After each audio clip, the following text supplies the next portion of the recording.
Wholeness and balance vibration to everyone. Today is June 17th. You tuned in to Esoteric Radio, the ER Room for Your Soul.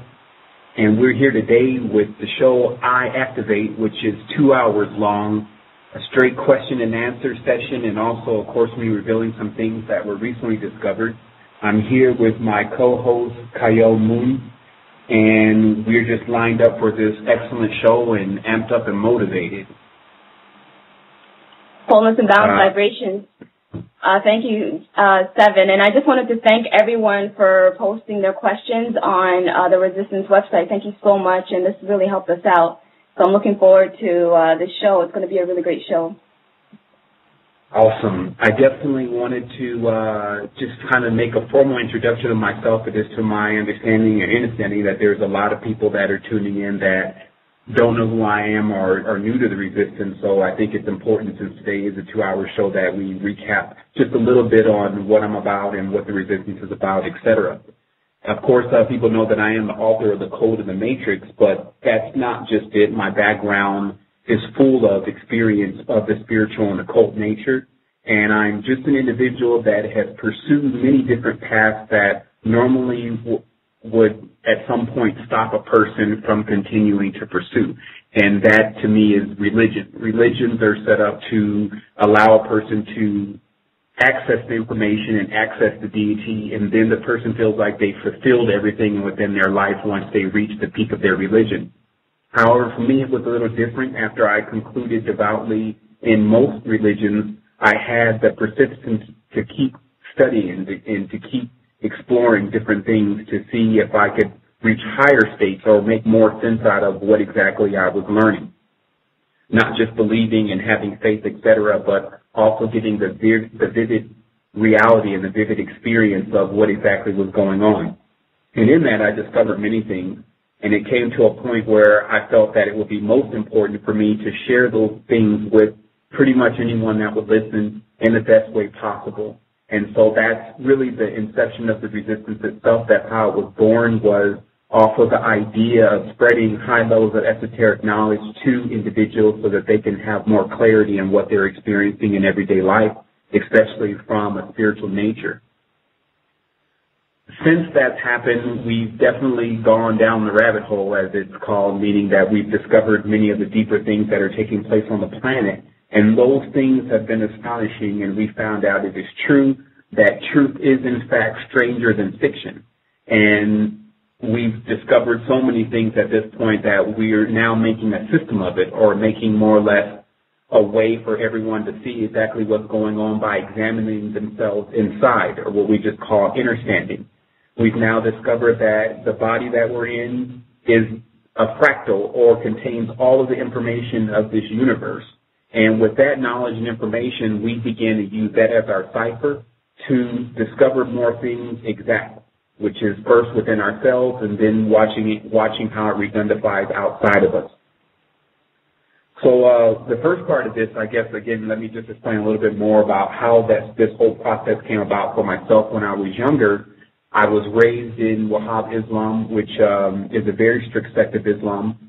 And from that point, my mother chose to, after years of being involved in that, in the movement in Detroit, she chose to change her religion to Christianity, which I believe she felt was not abrasive and could possibly give her more insight on spirituality. But we also lived in a household that my mother was very adamant about making sure that we were living the path and not just people that were going to church or actually just kind of delving in it on the surface but not getting deeply involved. And so as a child, I had the opportunity to get deeply involved in spirituality and to read and understand many things that were foreign for most children. And so by the age of 13, I had already read through the Pseudepigraphas, the Apocryphas, the Qurans, and the Bibles at least several times, and I found a great interest within spiritual lore. And in fact, it was more fascinating to me since we didn't really have access to TV, which was forbidden in my household. It was more fascinating for me than many of the things that were going on around me. And so I took all that information and that communication from what we now know is sometimes extraterrestrial beings, spirits, etc., and that planted seeds within me as a child that later on budded and grew up when I became much more older. In addition to that, I had an opportunity also to go through not just Christianity and Islam, but also through Gnosticism, which opened up a different path of understanding spirituality from your own standpoint, or basically from the ability to just know. And since I had already gathered so much information, in essence, from my previous experiences, I had a really uncanny ability to know what was being conveyed through the scripture. And that led me to many different things. And so now, again, today I'm here to share a lot of those experiences and a lot of the information to hopefully speed people up along on their path of ascension, and also to bring relief to this world that has found themselves confused in a state where so many individuals are professing to bring truth. It becomes a totality of falsehood just in confusion.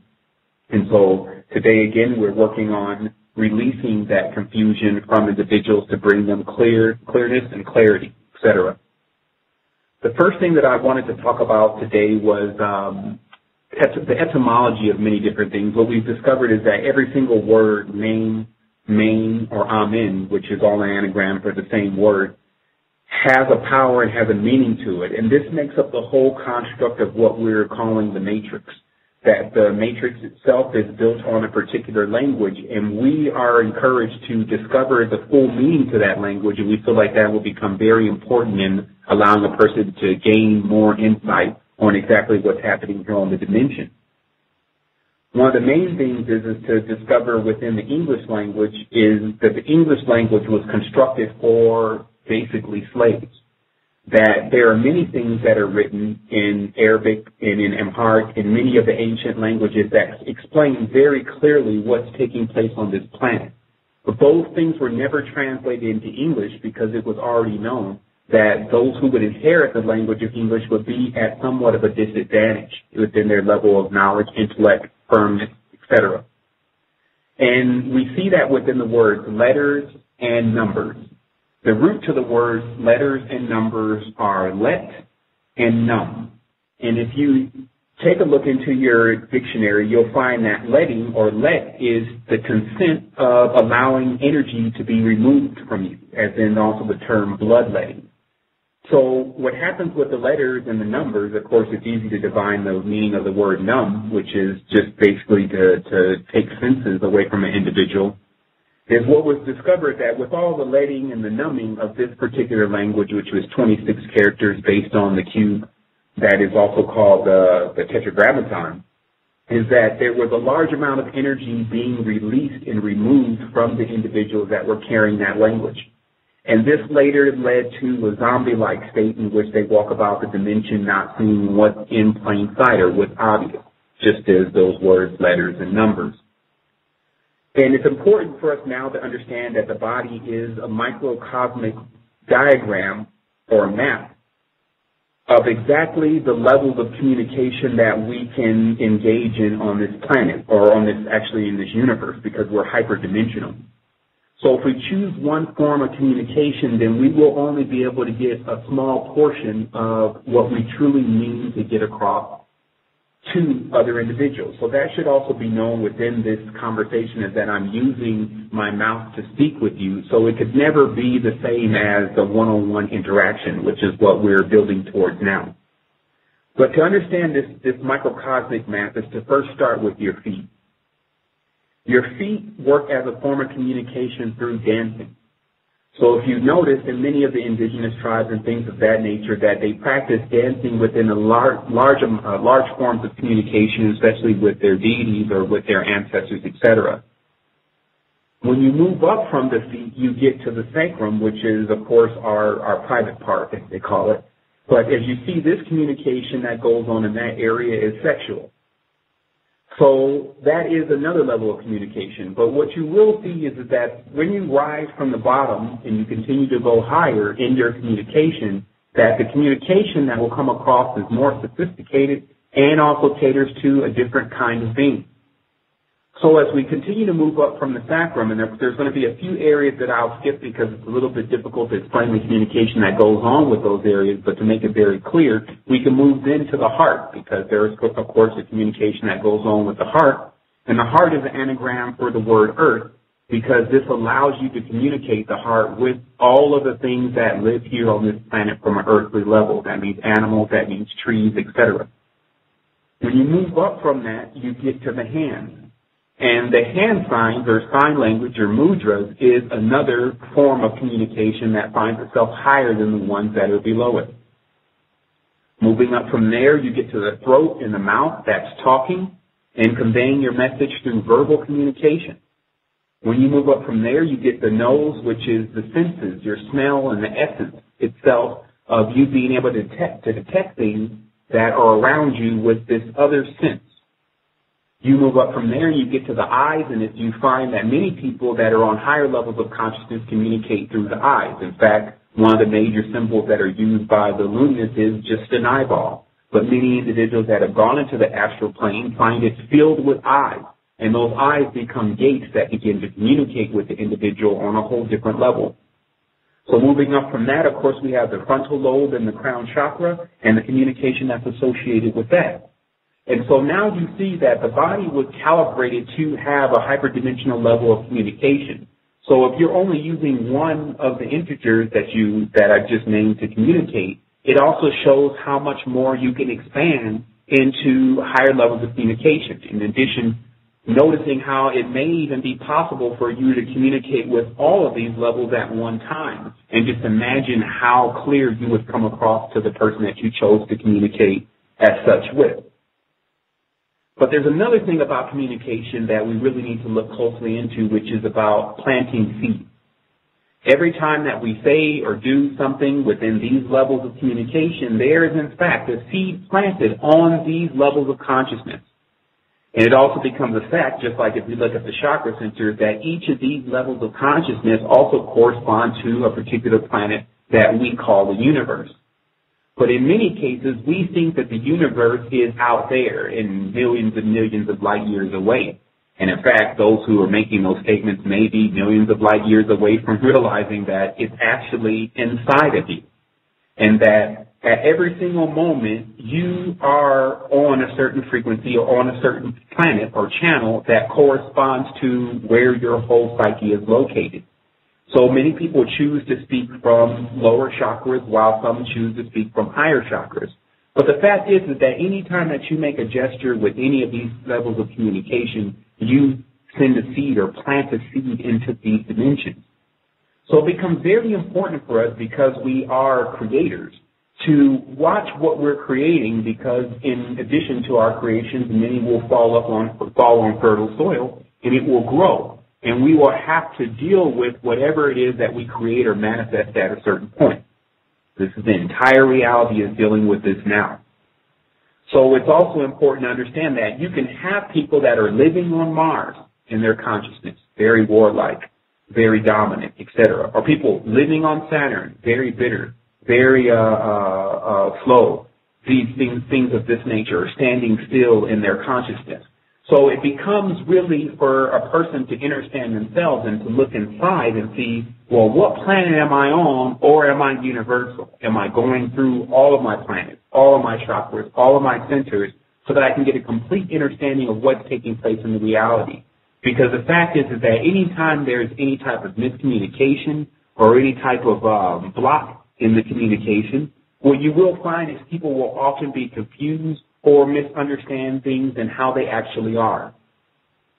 The fact is our reality is a large womb, and this womb is giving birth to us in our higher levels of consciousness, very similar to the way when you were in your mother's womb that she was giving birth to you, your higher level of consciousness that was going to come next, your actual physical existence from where you go from a liquid-like substance into more of a substance that's not just liquid, but many different counterparts. So it's important to realize also, though, as with the mother, that when the child is in her womb, the child does have the ability to damage the mother and even at times kill the mother.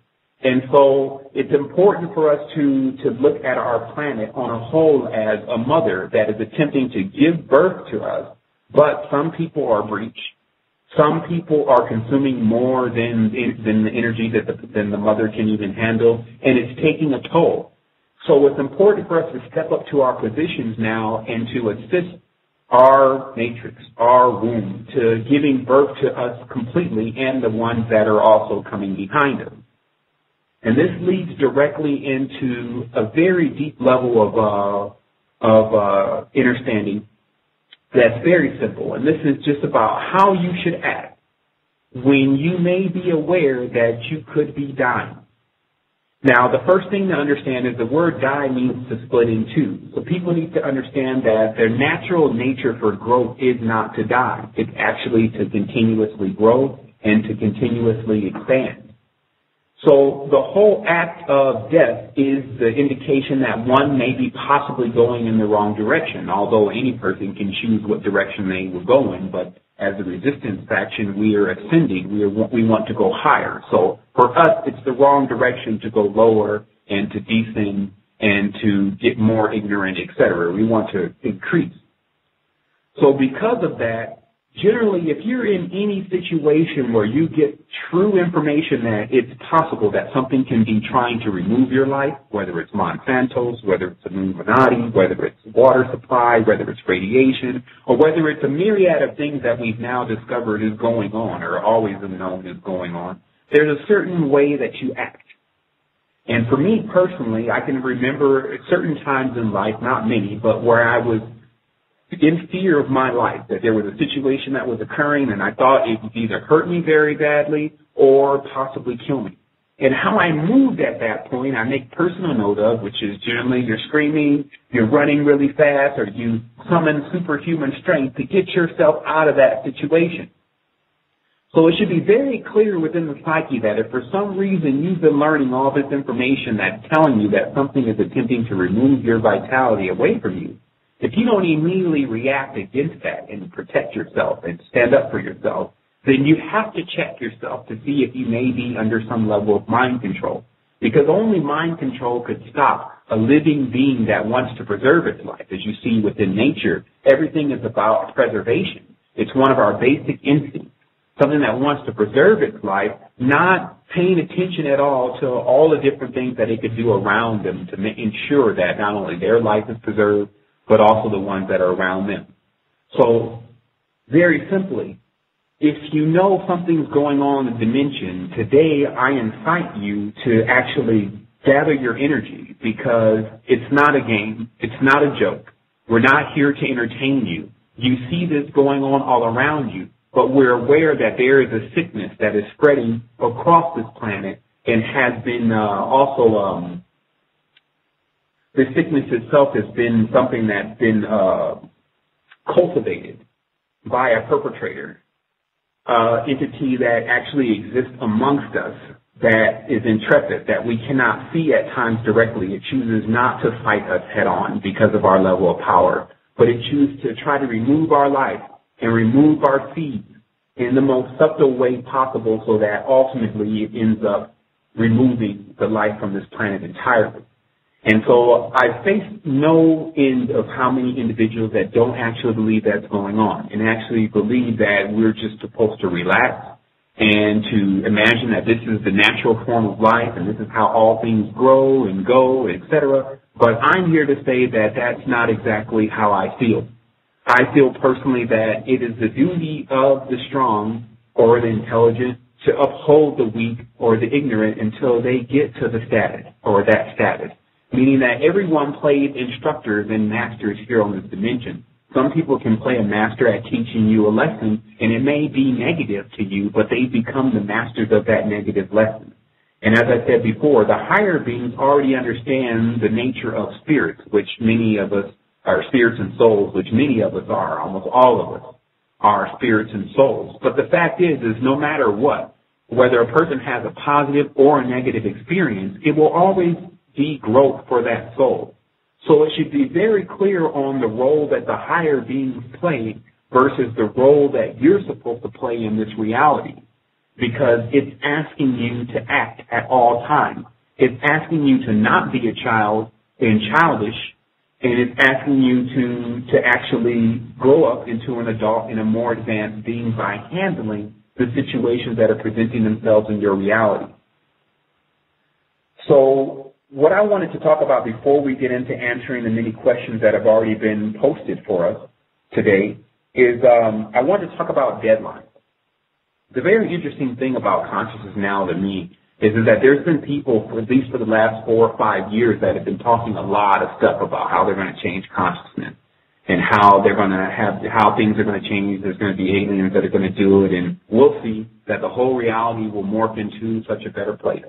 But the fact is that now that we're almost around the corner from 2012, in fact, a few more months until we already reach 2012, 5 to be exact, we see that things have not gotten any better. In fact, they've gotten worse, especially with the release of Japan's radiation problem. So this should be the clear sign to us that we are still the line of defense for this planet, no one else. That until we gather together with real ideas of how to transmute at least your life and others' lives that want to do this into a better state, then we may have ultimately failed on our mission. And sometimes it's okay to accept what exactly is going on in order for you to become centered in your reality. And I'll explain this.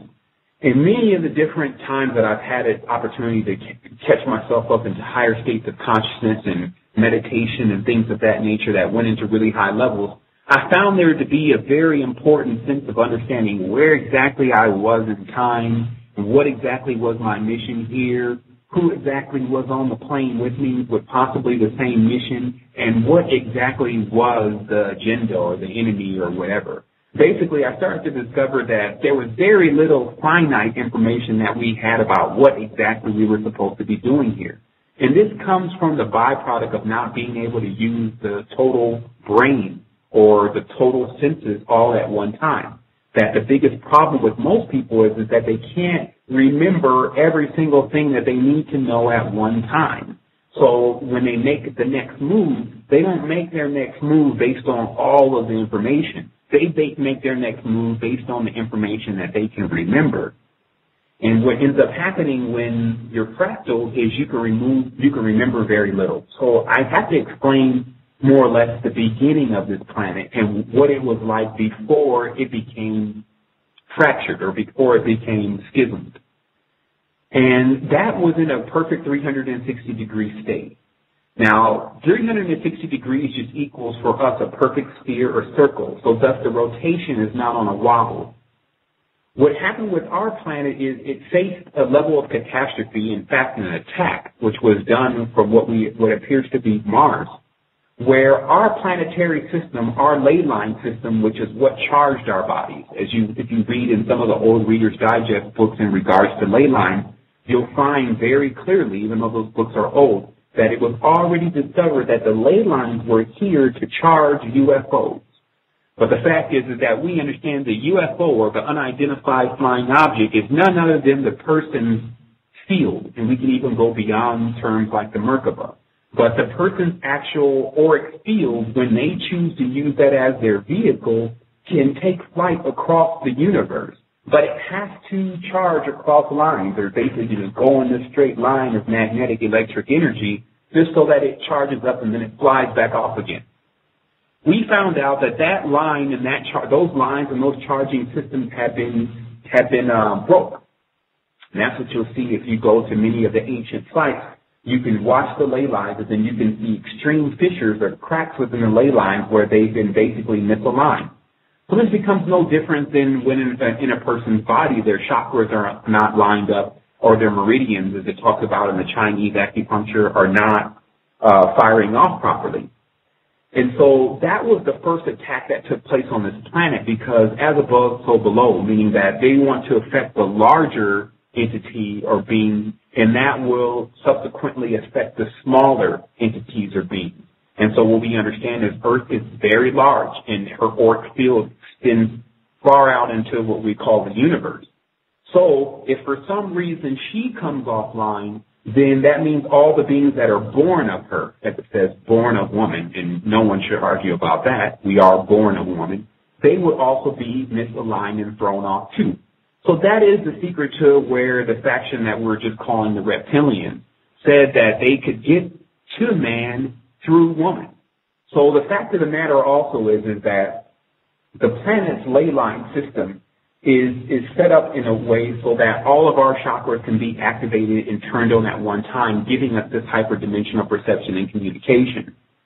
And so that also allows us to phone in or phone home to other beings that we have had as allies across our whole existence. And at certain points, when sending distress signals, just like when you send a distress signal to someone and say, I need help, those distress signals never reach the proper stations to where Earth could receive help in enough time to prevent the situation that has already taken place, which is the breaking of her energy system. So what we're here to do is actually attempt something that I'm not sure how many times it's been done across the vast universe, but it is a very complex task. But that is lining the individuals. But I have to write a note here so I don't forget about something. Lining as many individuals up as possible, physical beings, lining as many as we can up so that it actually has an effect on the planet. So there are some that are attempting to align the Earth Chakra Center back up, which is becoming very difficult, especially with the government and their knowledge of this and the reptilians, etc. However, we do have the opportunity to line our chakra centers back up and our meridian lines back up and activate ourselves, and then cause it the other way around to affect the planet, to where we become powerful enough to actually realign the planet. And everyone can agree we definitely owe the planet this type of gesture if we can. Now, the difference between 360 degrees and 365 degrees is 5 degrees. This 5 degrees, or just the number 5, is known as a Abrak, A-B-R-A-K. It's actually a symbol of the conquerors that came to this dimension. They used the pentagram as their symbol or call sign from their constellation. This is also where we get the magic word abracadabra, which actually generally brings death or holding to whoever it's being pronounced to, if the mage is powerful enough to pronounce the name properly. So, if you look in the deeper text, what you'll notice is that 5 extra deities, Isis, Osiris, Anubis, and a few more, were added to the basic 360 energies that were already known to be on this planet and keeping this planet in balance.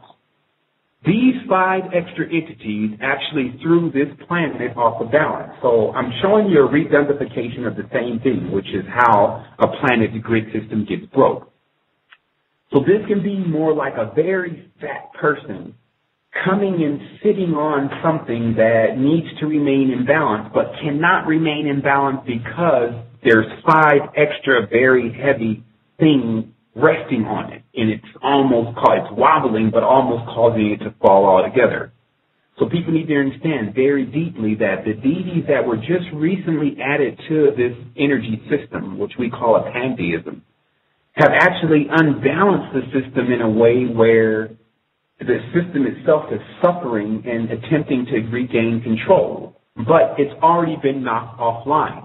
And this kind of knowledge about what exactly has happened is not really found in too many places, and it takes one to open up other channels in their mind to kind of put all this together, because if you research all of what I'm explaining to you right now, you will find it in fact to be true. But what you may not find is individuals that have actually put it all together and really know it. So and actually are on the internet talking about it, because that's the next step. When I went into very high states of consciousness, I was very aware of other individuals and other beings that were also on that high level of consciousness. But they had made the choice not to get involved in passing that information along to individuals that were still trapped within the web, as it's called, because of something that me and a good friend Peter were talking about. If people imagine that the higher beings are supposed to slow down, because you've got to realize everything about being a higher being or a higher entity is that you're moving on a faster vibratory rate. So your denseness or our denseness of intelligence is because of how fast we're vibrating. Our planet is vibrating at 7.83 hertz, which is very low. So the fact is that if you ever slow down to 7.83 hertz from a high level of consciousness, you would not be on a high level of consciousness anymore, nor would it be very easy for you to return to that state if you were on, let's say, 20 million hertz. So what happens is that these higher beings, quote unquote, have been asking some from humanity to speed up themselves to catch up with them. to grab the knowledge, the information, and the application that's necessary to save our world.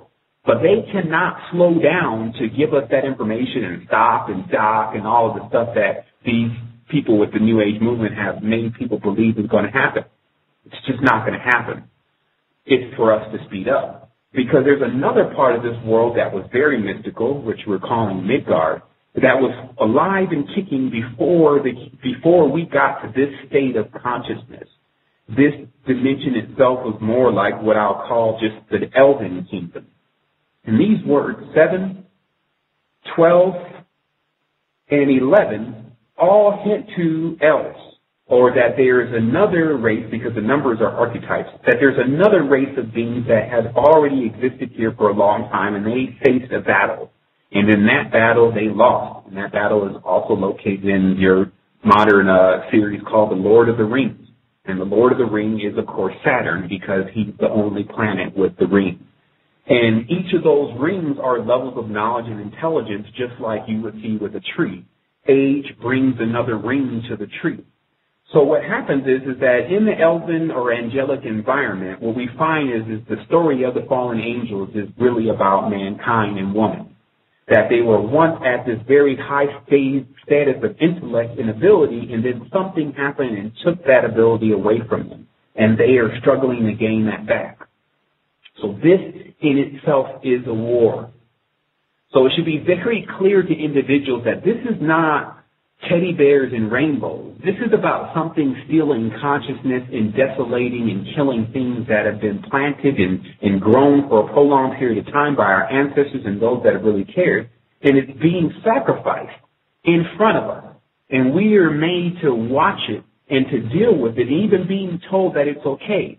So if that is happening to you, this message is for you today, because it's to snap you out of that spell, which is about the language, spelling, and those curses, which are about, again, this language. The language that's being used, again, that's letting, they're taking away from us and numbing us to the point where we don't see any of what's happening in front of us and what's happening to our planet. So going further into to the status of this planet, and actually let me just take a brief moment here to collect my notes.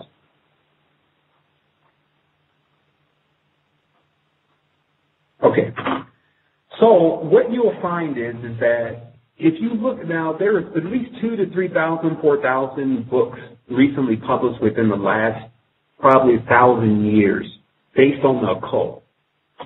And anyone that can actually stomach these scripts, which are definitely not anyone that's of a Christian persuasion, but anyone that can stomach it long enough to read what's really going on in those texts, you find that mankind had been tapped into some darker, lower level of consciousness that tricked them into believing that if they evoked and played vessel for these beings, that they would gain more intellect and intelligence, never realizing where they were previously, and that these beings were also responsible for the density that we were experiencing now, meaning that the same beings that are in the magical books now are the same ones that did damage to Earth.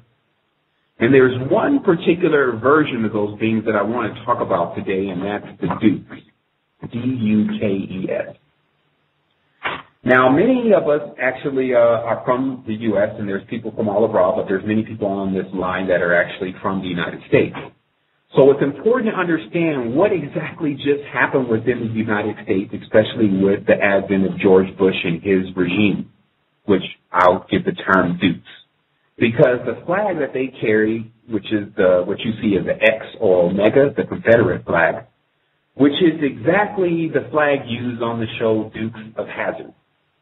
But what this is really about is that in examining some of these magical books, that you'll find that there is a class of beings that work or are in service of the more lower, darker, danger, unseen beings, and they call themselves Dukes.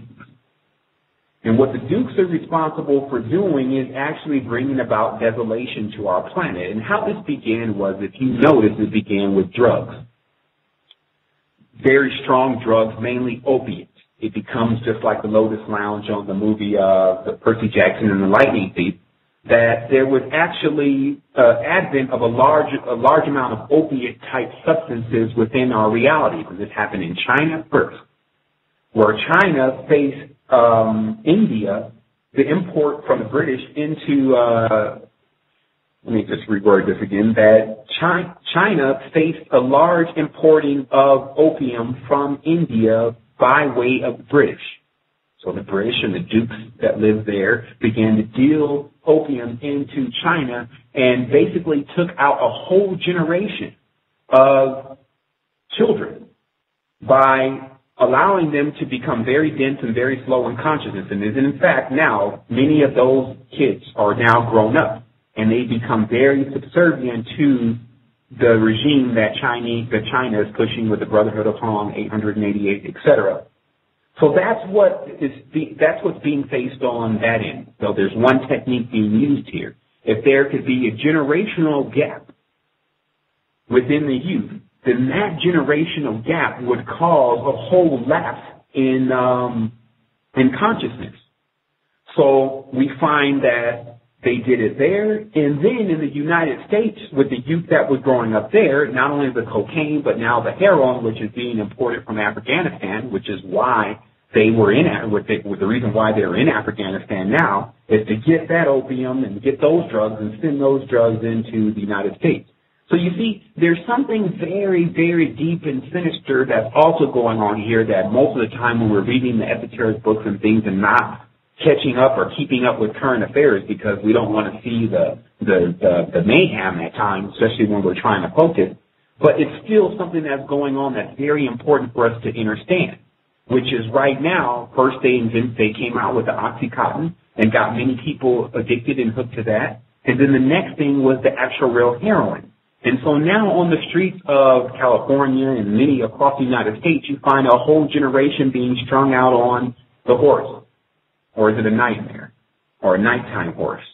So what ends up happening here is that there's this level of alchemy, this level of knowledge that these controllers, which will not be in control for much longer, are using, and it only takes us to actually understand and actually increase our levels of knowledge in order to get our power back so that we can become individuals that stop this continuous bombardment and assault on our levels of consciousness.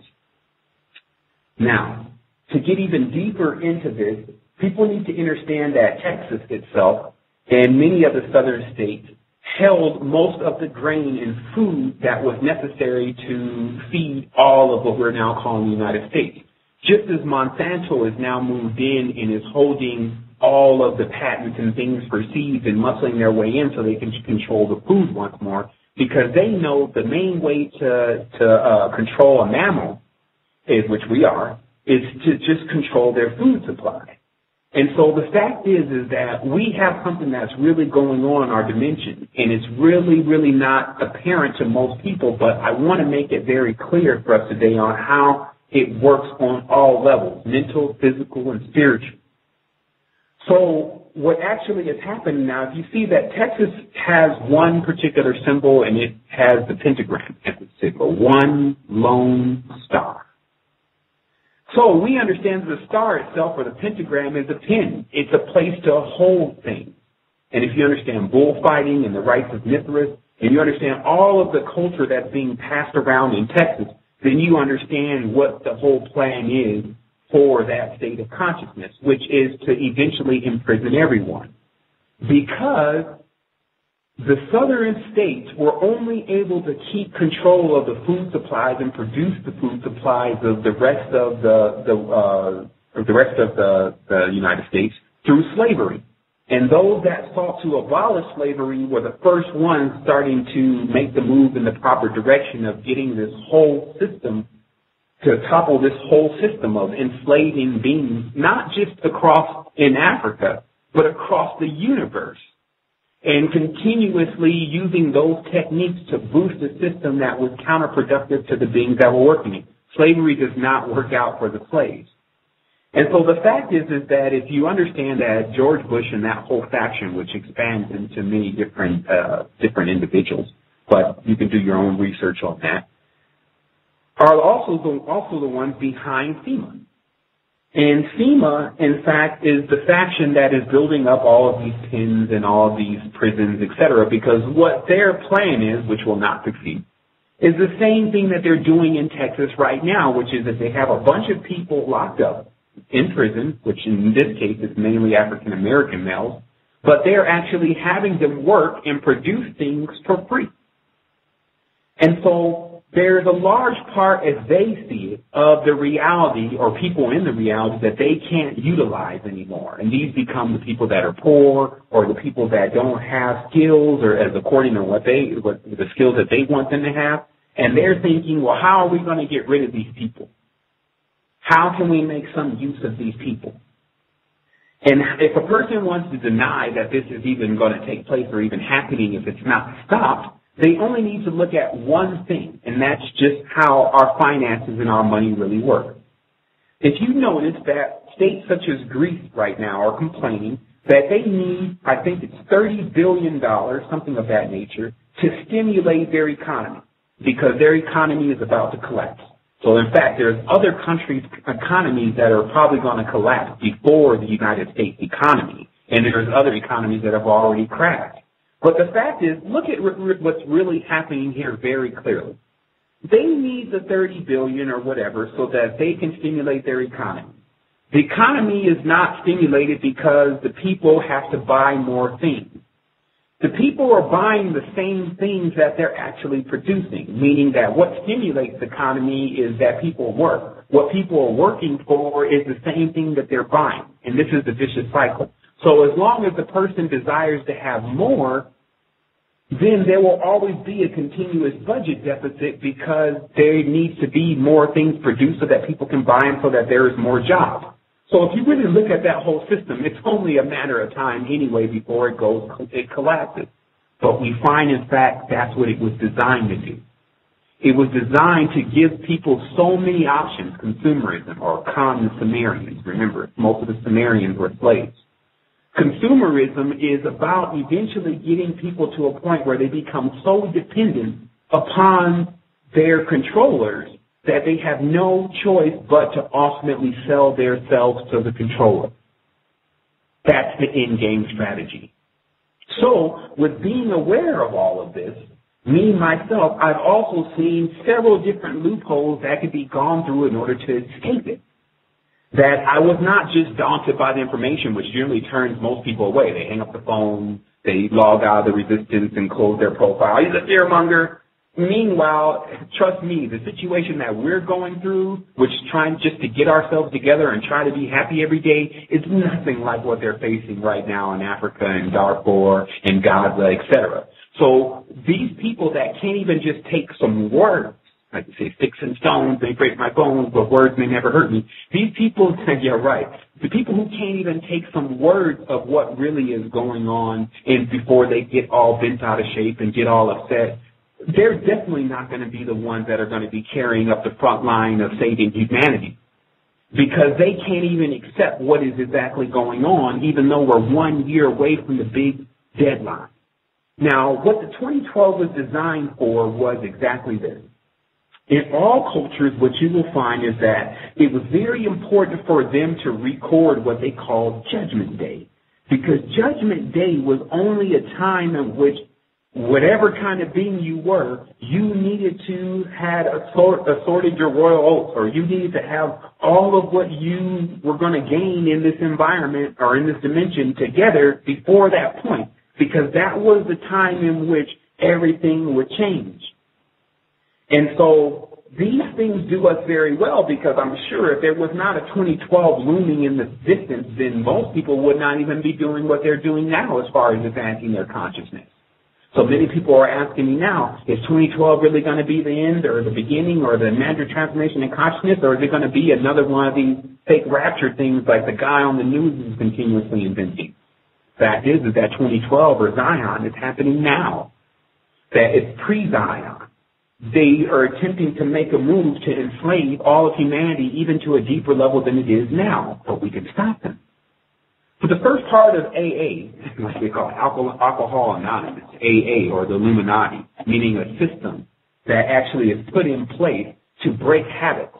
the first part of AA is to get out of denial. You have to accept what is exactly going on. I'm an alcoholic. In order for there ever to be a transformation to take place, I need to stop drinking. So where most of the people in the reality are now is that they're like, it's not going on. I'm in denial, and they're being utilized. So the first part of this is, of course, for us to wake up. Now, it's important for us to understand that many of these symbols of the Illuminati and enlightened factions have been demonized. Most of their symbols correspond to when a person has their third eye on, what they exactly see. For instance, the eyeball inside the triangle. You see many of those when the third eye is open because the triangle is a unit the triangle itself is a unit for navigating time. And the eyeball itself is basically the soul. That's why they say the eye is the gateway to the soul. So basically this eye is traveling, or these eyes are traveling around, and when you have your third eye open, you see all these eyes. The other thing is that if you notice as the YouTube channel Truth Heresy points out is that all of the rituals being done by the dark ones are done on the dark side of the moon, because the dark side of the moon corresponds to the deity Lilith. And in the dark side of the moon, when your third eye is open, if you happen to witness what goes on that day, what happens and what the environment looks like, you see gestures, you see tessellated floors of black and white. You see all of that on that particular day. And then as the moon moves away from that day, things begin to change. So understand the same thing that the Egyptians already understood, is that when the sun and the moon are in different phases, there's a different kind of energy coming across. The sun that you see at high noon is totally different than the sun that you're looking at when the sun sets. And it's because of our limited understanding, because we're watching it the whole time, and we're imagining that we're moving fast enough to see when the sun changes, which is not the case. We're moving so slow, it's more like an ant. If you watch an ant on the ground walking on a tile on your floor, you can see that the ant is really going in circles most of the time. But that ant doesn't think that. That ant thinks that it's covering a large amount of areas, and it's only because of how slow that ant is moving and its dimension, for better lack of words, meaning its size. So because of the sun being so large and its vibratory field is moving so fast, in a twinkling of an eye that you make, or in the time in which it takes our synapses of our system to react, there's already been several changes within the environment. And this is also why when a shaman slows down the frequency through the monotonous tones of the drumbeat, then he's actually able to freeze things that are moving by really fast. But we'll get into that a little bit later. So I'm going to check the time here, and I said at the top of the hour I'm going to take about a 10-minute break. I'm going to shift gears a little bit. This is just some of the stuff that I wanted to produce before I decided to have the question and answer today. And so this was really the show itself, but I have a good feeling that many of the questions that are going to be asked today are just going to lead right into this, because we're always synced up perfectly as far as where our consciousness is and where our listeners' consciousness is also.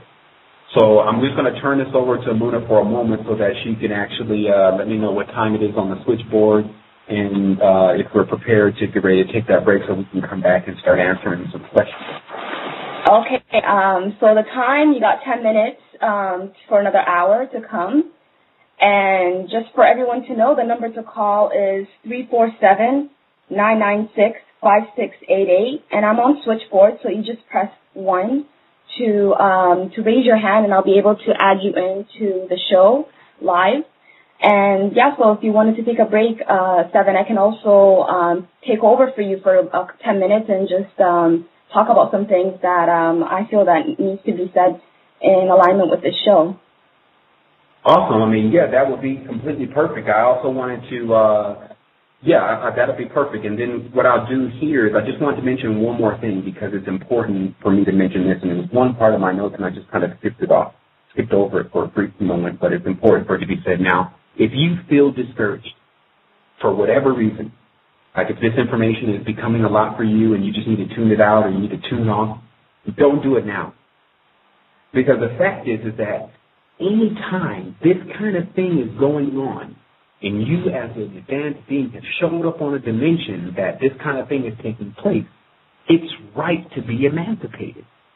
It's like that first part of Flash Gordon when the guy lands on the moon and he goes into the Council of Ming and he sees all those people there front and center, at attention, dressed up, bringing their tributes and everything, and then he says, look at these poor bastards. They're waiting to be emancipated and delivered. Because the fact is that any time you get an environment where someone is not experiencing their total level of consciousness that they can, I'm here to tell you people, you can do this. Like, it's not a placebo, and it's not a hoax, and it's not a comic book. It's actually possible. So any time that you see where a person can literally benefit off of something that they're already equipped with, but for some reason it's not being given to them, all they're waiting on is someone to jump. They're just waiting on someone to go out there first, and they're going to have no problem with doing the same thing. And so that's how you defeat your discouragement about all this stuff that you see going on. Understand that the more that goes on, the more people are going to be apt to listen to you and what you have to say and how you can bring about transformation for them. The actual institute that we're opening up is designed, it's not, the first part is an institute, it's not a community. It's designed to bring people in, activate them, and then send them into the matrix so with their gain power and ability and knowledge, they can go and activate other individuals, not just sit out in the community, oh, we're all safe now. That's not even the agenda. So the fact of the matter is that we have this brilliant opportunity to take advantage of the things that are here, because there's one thing that a person needs to really realize about this. No matter what, if you invest in your soul, you will be far better off in the existence of everlasting than those who do not. So again, there is something that goes on after death. It has something to do with the soul. This is common sense. So while you're alive here on this planet, if there's things that can help you graduate and grow your soul, and you choose to invest in that, it's not a bad investment. Anything else on this planet that's material and things of that nature is going to be fleeting. At some point, it's going to decay, no matter how long it lasts. So understand the difference between the two. Understand that the resistance is not taking anything from you, but actually giving many things to you that are allowing you to benefit across your level of existence. And so I'm going to go ahead and put Muna on the line so that she can take this next 10, 12 minutes, and then I'm going to go ahead and get a drink of water and a couple other things, and then I'll be right forward to answer many of these questions that have been presented.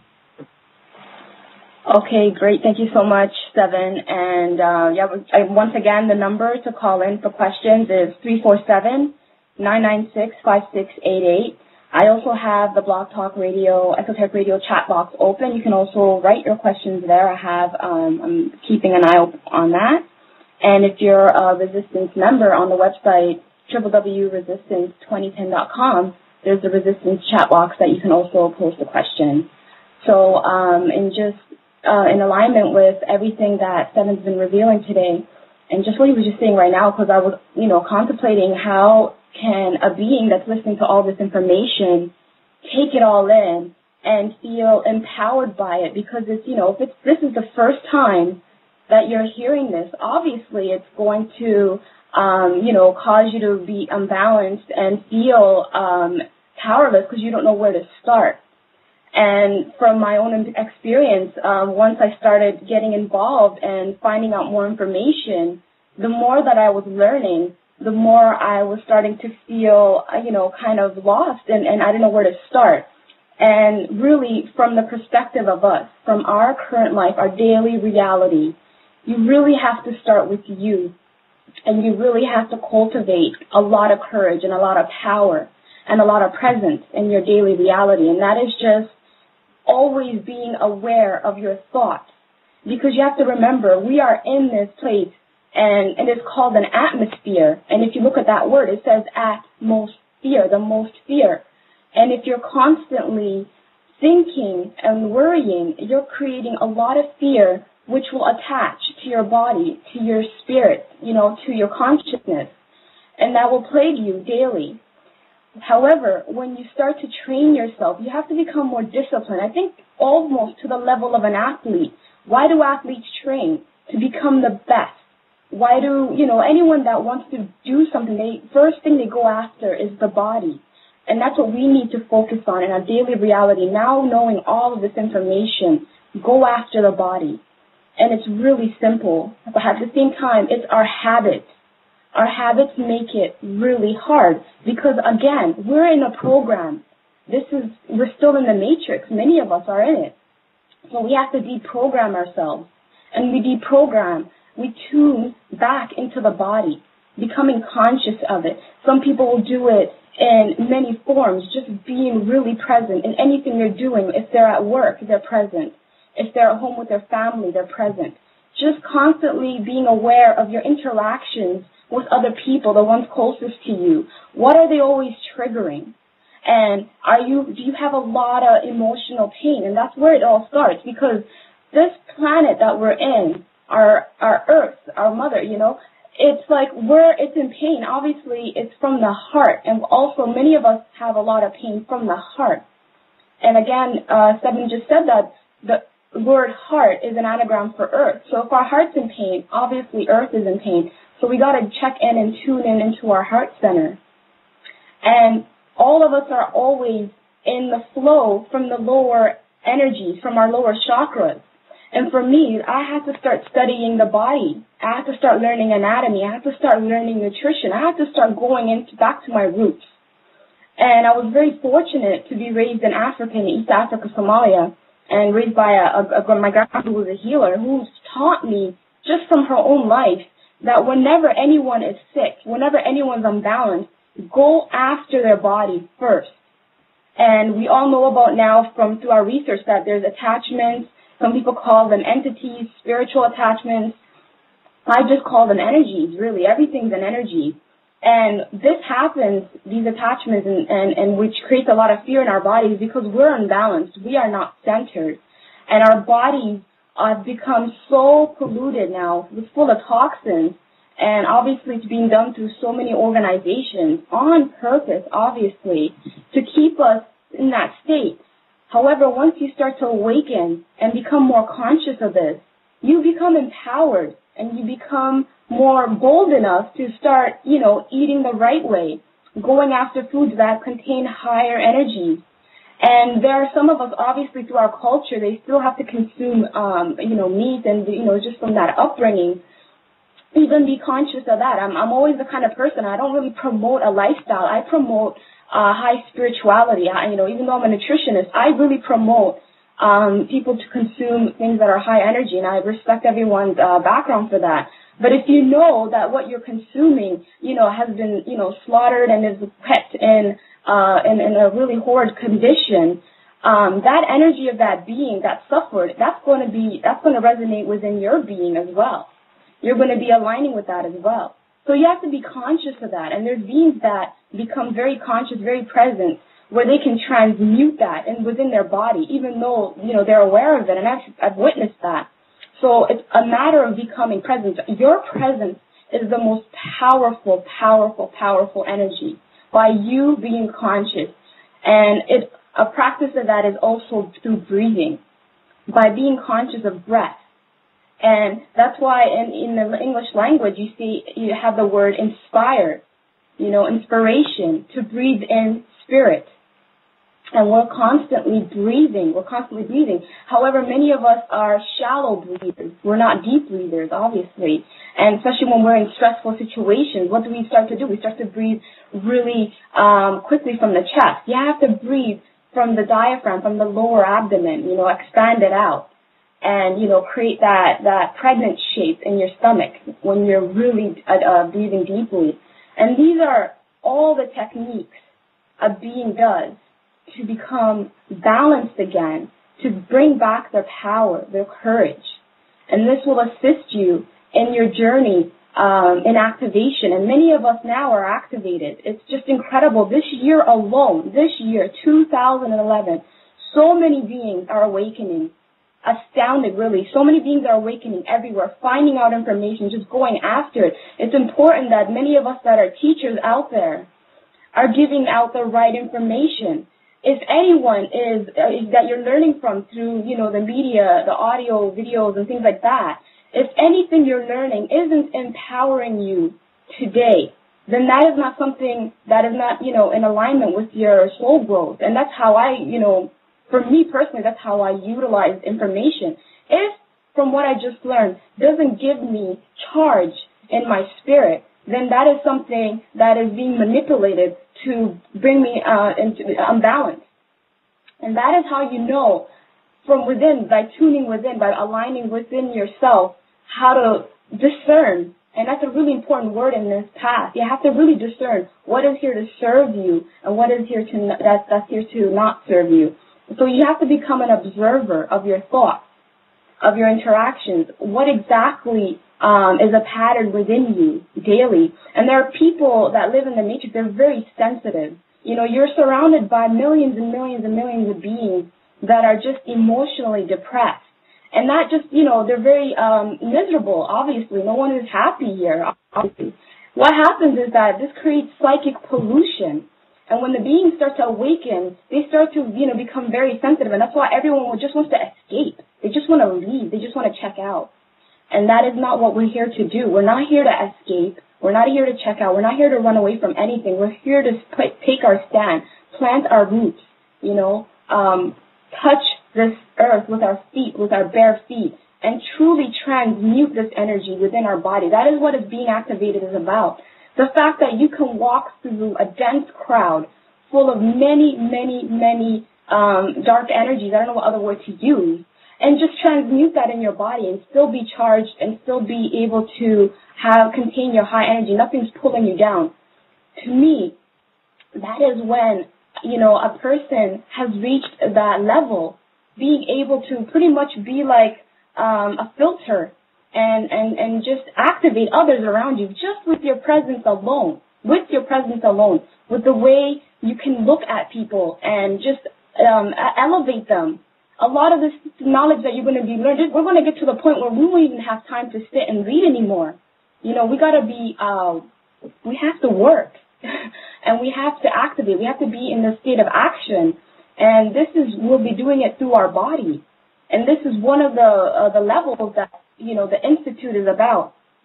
And the Institute is a place where people are going to be coming to learn a lot of skills, to be taught a lot of skills, and then come back to the matrix, come back to where they live and support others. They'll either be doing it as teachers or in the background. They'll be doing it in the background.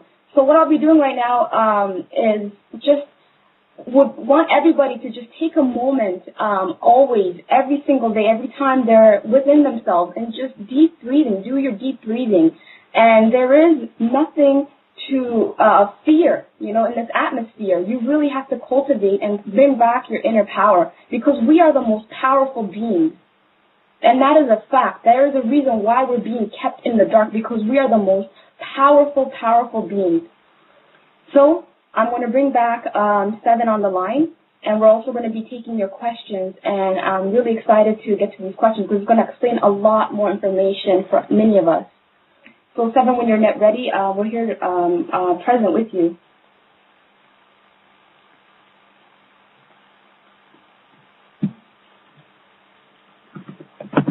Excellent. Okay, am I coming in clear now?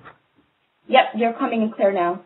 Oh man, just a powerful message. I was even thinking about that the other day, just how much is being really done to keep our consciousness so low can, on the flip side, be seen, of course, especially when you pop open the third eye, it's exactly how powerful we really are. And that's why they have to work around the clock and through every single angle to attempt to thwart us. But now the Joker, or the Jester himself, he's dropping the ball, meaning that there are now factions and things springing up and knowledge and stuff that's coming out that's never even been allowed to see daylight. And it's just important for us to understand that's the loophole. If they understand any negative situation, there's always a certain moment where you can actually get out, and you just have to watch for that situation. Because the fact is that we're learning a lot from the elders and what the few that are able to give us information on what they're actually involved in and what they're doing without upsetting or putting negative energy in their direction that they don't even need, because there's already enough stuff that they're contending with. But what they've already talked about, like Dr. William Baldwin Seavey, and also the lady that studied with who wrote The Way of the Shaman, they're explaining that her job is simply to go into the other realm and to just get spirits that are lost and trapped there and send them back in so that they can even have another reincarnation into another place, or possibly as a plant or something of that nature, because they were stranded there and weren't going to go back into any other life cycle or process. Likewise, another place where there were children that have been dismembered or left or premature and did not even come into this world completely with whole souls. Again, learn from the Egyptians, they understood that there were compartments to the souls, that if there was a square, there was a pentagram, there was a hexagram, there was a heptagon, there was an octagon, there was an enneagram, and then many, many more shapes, but this is just how I'm explaining it to you. But they knew that if it got cracked or if it got messed up, if the crystal got damaged, then it was going to reflect in that being's consciousness. And that's why there was such a heavy agenda to birth whole children and not to ever bring a being in the world that is unbalanced. But as you see, the ones that we're dealing with are used to unbalance, and they're attempting to cause this, and not attempting, but causing this to happen in our reality. And the other thing is that if you just look, if you want to know who they are, because some people always say, well, who's they? Like, you keep saying they, who are they? They are the ones that didn't listen. They are the ones that you kept telling, or the higher beings kept telling over and over again, look, man, if you keep doing that, if you keep eating that plasma that's got that radiation in it, if you keep not building up chi, if you keep spilling your seed on unfertile ground or inside of plastic, like, look, when a man ejaculates, he ejaculates right in the plastic. Then he throws it in the toilet, then he drowns his seed. Like, if you don't look at what you're doing, or for some reason you can't see that kind of stuff that's very simple to divine, that means you're under the effect of MK Ultra. And that's okay, because we can actually remove that programming. That's what we're here to do. We're here to deprogram. And there's nothing that's going to stop you, and there's nothing that's against you, because there's still such a small percentage of people doing this. It's not even one of the issues that the elite feel like is a problem, which is consciousness. They got consciousness totally wrapped up because most people don't understand Kabbalah. They don't understand weird things. And so we're going to get right into the first question. And the first question here, I'm going to read it off, but Moon is going to read off the rest of these questions, but it says, what are the practical ways to break down language, to cipher the patterns of communication for us to understand easily? There are patterns in everything. There must be patterns within how we speak and write. 100% there's patterns. The main thing that's first to understand is that the letters and the numbers are archetypes. They really stand for a whole being. So it's like every character, you need to learn its character. And then once you know its character, as you continue to pass through your ciphers, this is how I sometimes cipher. I look at first words that are commonly used, small parts of words that keep being used over and over again, and they come out as a tone or a vibration. And this, like, for instance, we'll talk about on, or on. So if you go through the English language, I go don, fawn, pawn, gone. I'll keep going through all the words that I know already exist that just have that one small part of the back of it. So then if I know that the G, let's say whoever the G stands for, is one particular being, then I say, well, where are the G's right now? Oh, they're gone. Where are the P's right now? Oh, they're pawns. That's the papacy. Where are the A's right now? Oh, they're on. They're owning everything. Where is the F's right now? Oh, they're fawns. So, and then if you keep taking that word like F, fairies and fawns go together. So then you take words like Aries, then you get dairy. So the thing is that that's how the cipher and the tumbling works. But whether it will ever be easy, I think it's not a matter of easy. It's about whether your brain can actually handle that kind of processing. You either speak of this more like a computer. Are you like a dual core, or are you like a petaflop processor? Are you SETI? Like, how fast can you compute and hold data and see all that data at one time? And that's why your pineal gland comes in. And once again, like I said, my life is, to me, no account. But the fact of the matter is that the acacia bark produces substance that Karis McKenna continuously talks about. And when staring into photon light and allowing that to actually touch your, to beam on you while you're in the state of your chakra opening, pops open all your other chakras, because what happens is the body is mostly water and contains many tubes. And anytime you're dealing with waters and tubes, you deal with mold and calcium calcification. So the fact is that the body's glandular system is actually calcified, And so when you actually decalcify the gland, you decalcify the gland, or you pop like an egg, you pop. Like, remember, look at a chicken egg. It's actually inside of a layer of calcium. So this can be no different than any gland, because glands often start in the same stage that the chicken starts in as a fluid. It's just plasma, as they call it. So basically, if you have a plasma gland that's trapped inside of a calcium orb, then the main thing is to crack the calcium orb and find a weak point. In order to do that, all one has to do is to open up the centers of communication at least one time, open up the gate. But the fact is that you have to be, remember, there's a part, like, who are the lower beings? They're the ones that didn't listen.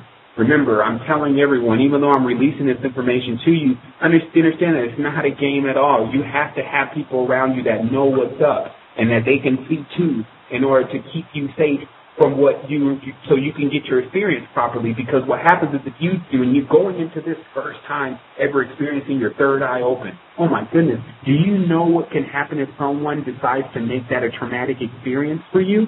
Because you can see things as they really are. So let's say a Masonic Lodge is actually designed to bring about a traumatic experience once a high initiate's eye is turned on. And there's going to be a little noise around here because I'm definitely always moving from place to place, and this time I'm in one they're doing construction now. But the fact is that this, could you remind me one more time of what I was going to say? You know, this really works. You're talking about the third eye. If someone opens your third eye and it makes it an uncomfortable experience for you. Exactly. The lodge is tessellated to be configured for the dark side of the moon. So what happens is that when the third eye opens for the initiate, he actually sees something, and she actually sees something that he just wants to stop. From that point, the past master tells the initiate that, hey, I can make this stop for you, but you know you're now in service because you already made the oath, and we can see you through the eye. Because remember, anyone with the eye can see the other person with the eye. So if anyone's ever asking, like, how am I able to come up with this kind of information, and where am I getting it from? Am I reading it from somewhere? Can they have the book? You got to understand that I tapped in a long time ago to all there really is. And it's all in a wave flux communication stream. And so I only grab information that's relative to what exactly I'm experiencing, or you could get an information overload. Even only until these days I'm understanding how to grasp other information that was just like magical cubes. If people think about what a magical cube actually is, there's a cube with numbers in it. And this is how I discovered also that the sum was 666. I may be moving fast here, but just hold on. You could just always rewind it. There's these magical cubes that they show in many of different occult books, mainly the main ones, I think the Book of Abramelin and the Mage and a couple other ones, but it shows that these perfect numbers that when you put them all in a line, no matter how you add them, they all equal the same thing, whether it's horizontal or across. And that these were the numbers for the planet. And so when I started to do those numbers and see what those numbers were, I realized what the numbers of the deities were, because the deities are the planets. So then I started understanding who was actually using the numbers and what they were trying to get across, and that's why I figured out it was a whole system of controlling and enslaving humans. The gods were wanting to save so they can add El, which means just enslave the person, because they become so dependent on El and the angels that they can't exist without themselves. You see what I mean? It's like it's always been a training thing going on here with the beings that live here. That's what this planet actually is. It's like a diagnostic to train a person, a Midgard, or purgatory to train a person to where they're going to go next. But it's really like almost a recruiting ground. What I've chosen to do personally is basically never get recruited. I decided to use my path that I've been given through the galaxy as a number 22, for those who know what that means, that I can talk to a God just like I can talk to a human being, and I don't have to bow down. This is the type of knowledge that's coming forth, and whether humanity is ready for that or not, man, there's been so many times that it was asked if humanity was ready to receive a certain level of consciousness, and it was already decided that they weren't. Like, look at the book. Nothing in this book is true, but it's exactly the way things are. So, again, let me just get back into the questions, because this is really becoming more like just another show. But this is really what it's going to be full of for the next couple of weeks, is for individuals to just get this download of information so that they can know everything they need to know here. The next question here, I'm going to have Muna go ahead and read that question. Okay, so the next two questions are on the universe. So this question is, if the universe is infinite and there are infinite possibilities, then is there a possibility where certain things, such as a world catastrophe, can happen, and in a reality where individual belief in what happens doesn't matter? So in this question, I want to know, is the fate of everything in the world connected, or do certain beings experience different realities based on conscious belief? What appears to be happening, which is something that's not even talked about, is that a person's world could actually be what I just call blinked, which means is that they actually arrive in another world and they don't know that it's another world. And because all the individuals that they knew from the other world are still around them and still kind of acting the same way anyway. So what this is kind of really about is that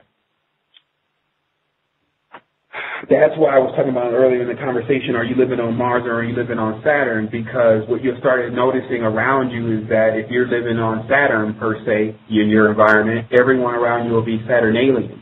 If you know how to think their names, if you know how to think their numbers, the color they wear, etc. The same thing with the Martian. Like if you start to notice Martian characteristics or the characteristics of Marduk, who was responsible for conquering this planet. Like I said, the church goes under the symbol of the sword because they brought the sword to this planet. They say in the Sumerian text it was done by a being called Marduk, who is Jupiter. That's not correct. Jupiter is not Marduk. Marduk is Mars. He's the Duke of Mars. And once again, we get the Duke again. So that's so is there another reality where something else is happening where it could be reversed? What I started to learn was that you don't really want to Jedi mind trick yourself. If the world that you're currently in appears to have a conclusion to it, according to all of the parallels, they must all be facing a conclusion at the same time.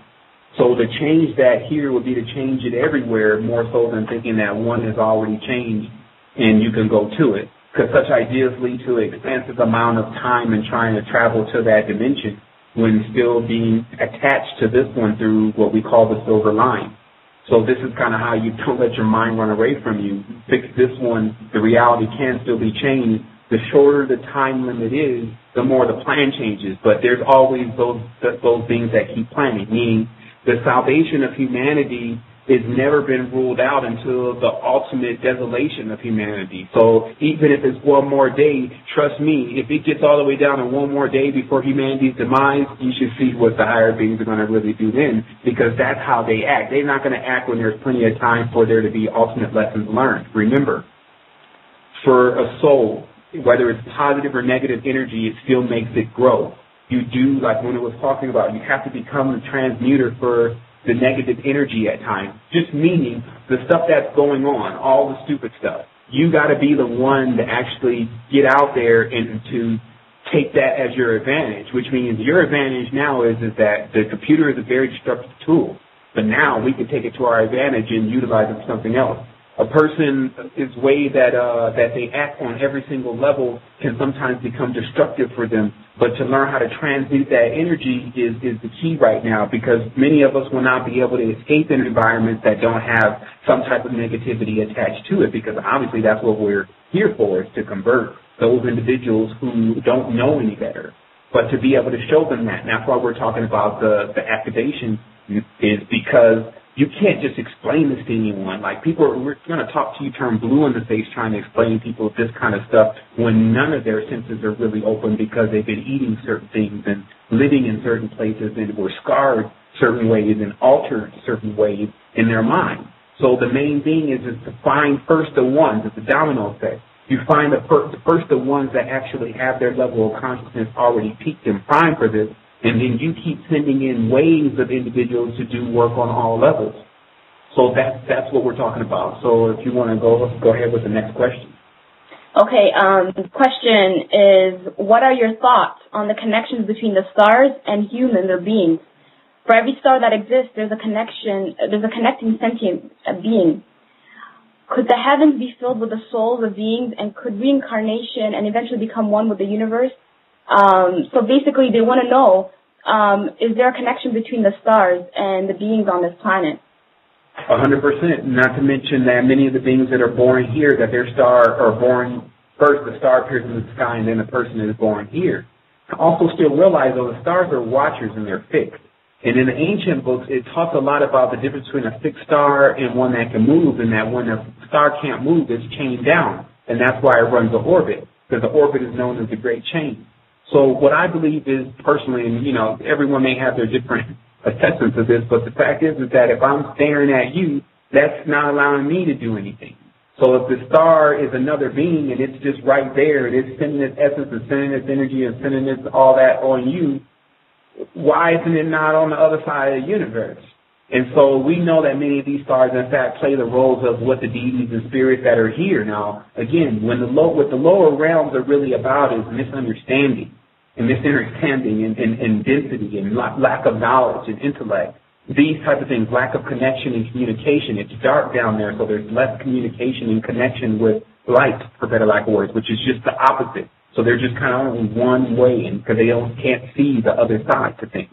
And that's why this bridge was made here on Earth, to allow beings to see night and day, to see the black and white. That's what the real symbols mean. It was a dimension developed for you to understand the difference between where you came from and where you were going, or where you had came from and where you were going. So the thing is that that's the connection that we have here with stars, is just that, a connection. Some of these connections, like we practice at times with the higher states of meditation, you have to sever. Because if one is connected to something that's going down, then they're definitely going to go down with it. That's the universal law. And for that, I wanted to add, there's many legends where beings become stars eventually, where they talk about, and they give them names, like you have Cassiopeia, and these are part of like the lore and the legends of cultures.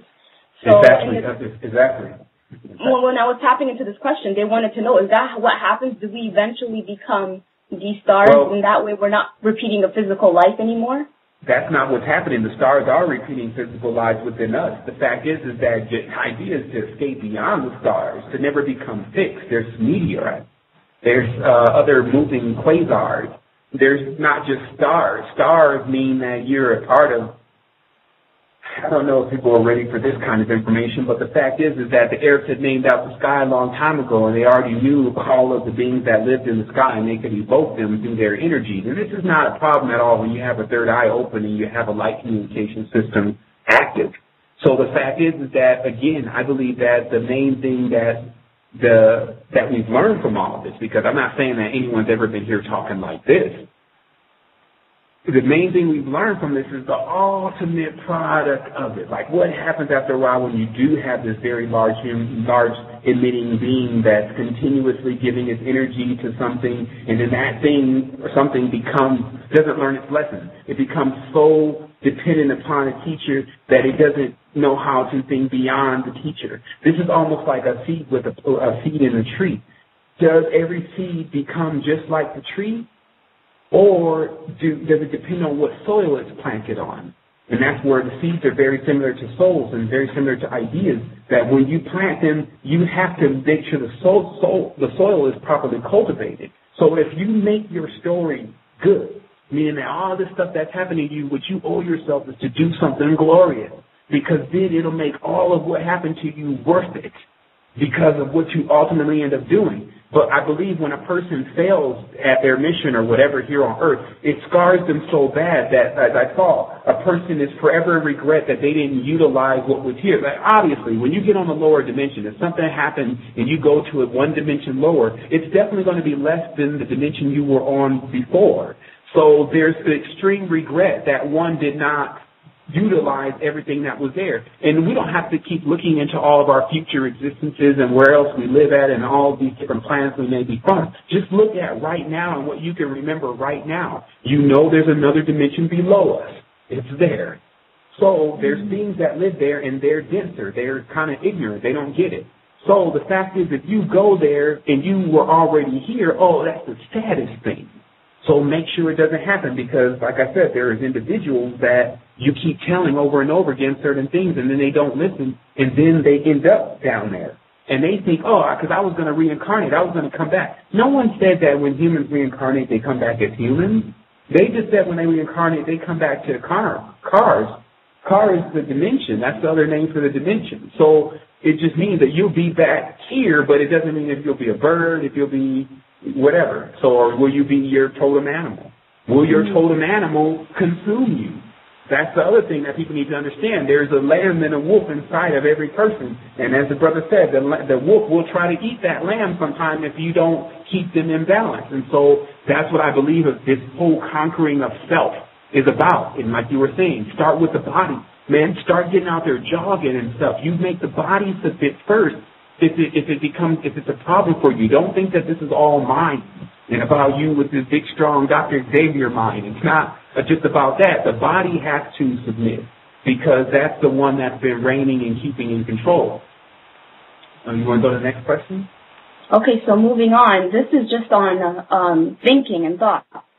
So if creation precedes thought and nothing can become created without first conscious thought, does that mean that there is a great thinker? Or this person is, thinking about like the God mind, and that's the word that he used.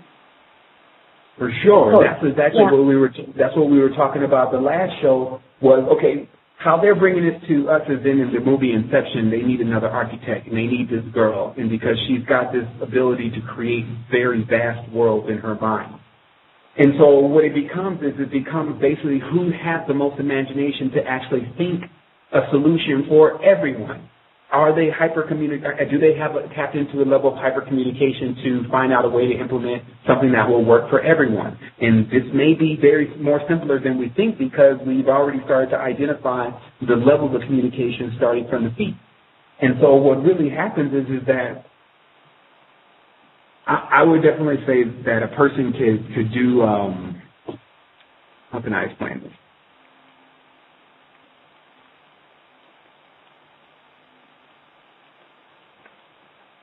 I gotta at least look at the question again. I'm looking at my list of questions, and so I was trying to, but it's not on the list. So, okay, this question is about, I believe, is there a great thinker? Okay, the great thinker. The great thinker. Just like we were talking about outside of in the last show was the energy that is being pulled from us is being used by the quote-unquote great thinker. Because ultimately, so the person in the whole universe, why is this still allowed to go on, this kind of stuff that takes place on Earth? Because this universe is really about energy. And it has totally different natures and it's so creative in different ways on how it knows how to make energy and accumulate energy. What the energy does is it does fuel thought, idea, or soul, theory, as they call it, Ethereum, which is like a moving being that doesn't have a physical body. So the thing is that's what's happening is that there are those who tapped into all of consciousness, something like a Facebook of the universe, and it's watching every single probability and integer, even of the machines and their interaction and the animals, etc., and then it's birthing more realities to fix continuously the problems that are going on within that super construct. Because still remember, you don't want to really trick yourself with the mind. What could there be outside the mind? Nothing. The moment the mind begins to think, it begins to create. So all of what we're talking about is still spawning off of one original thought. And they like to expand it out into the number just 1 through 9.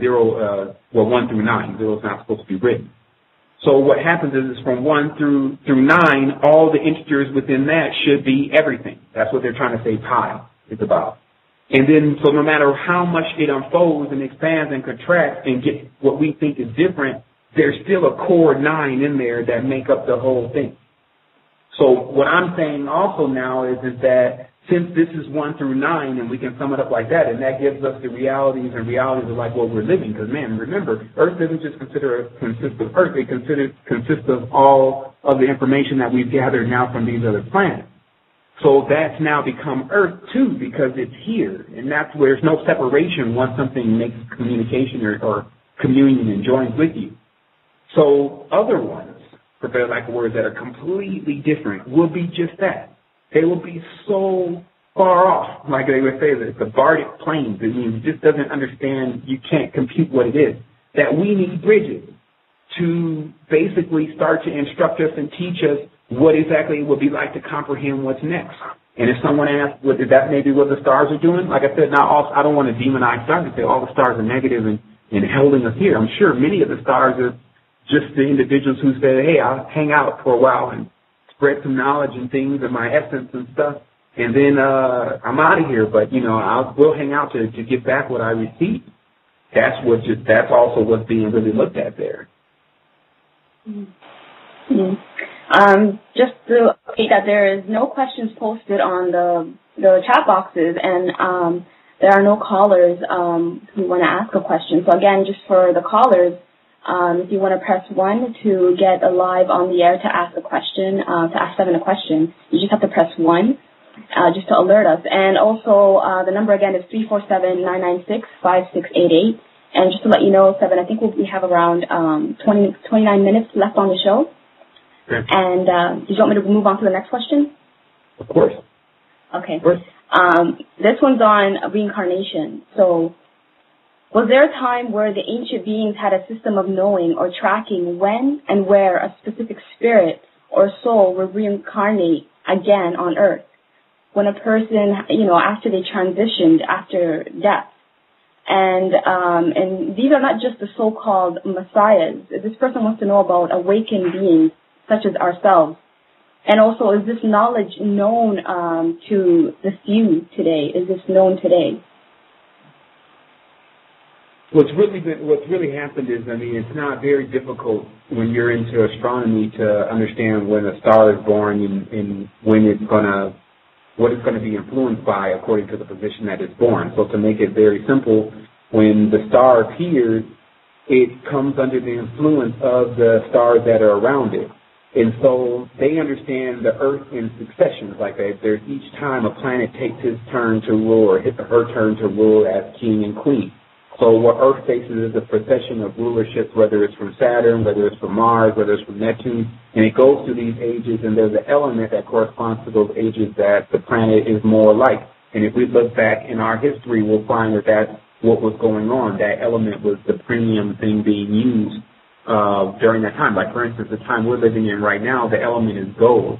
And the relationship between Jupiter and Saturn is still very close. So what happens is that the gold in the economy and the Jewish control of the gold and many of the different things that are happening are showing us a sign of the time. So in a person, how they determine, well, first just dealing with the person, not what the ancients knew, but in a person, how they can know.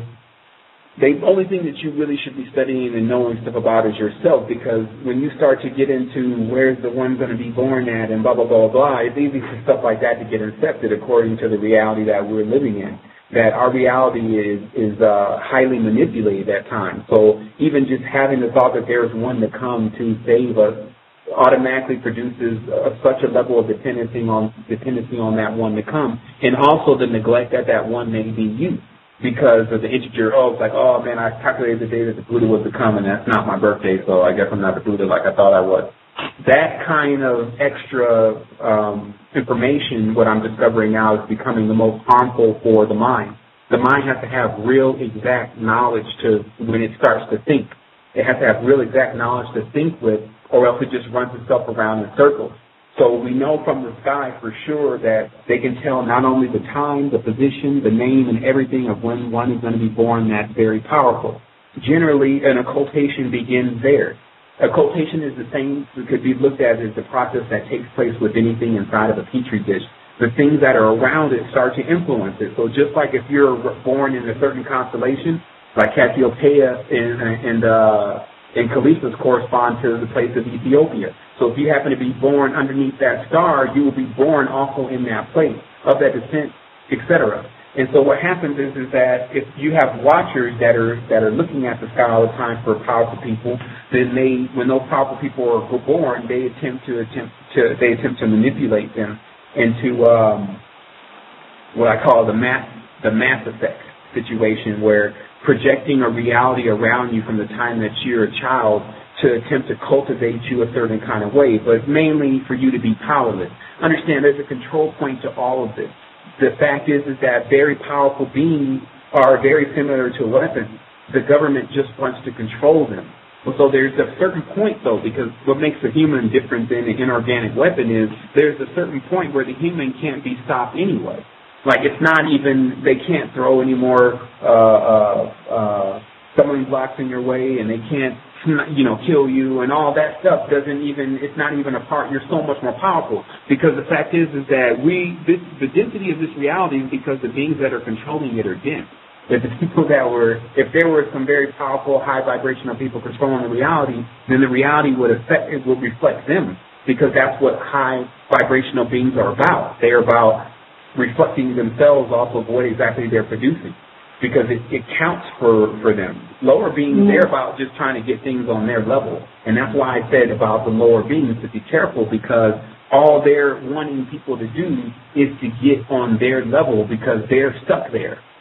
And they weren't listening. And they weren't paying attention. And then they thought it wasn't going to mean anything to not listen and pay attention. We're showing how valuable reality really is for us to stay awake and to pay attention, or else all sorts of stuff can be pulled off on you.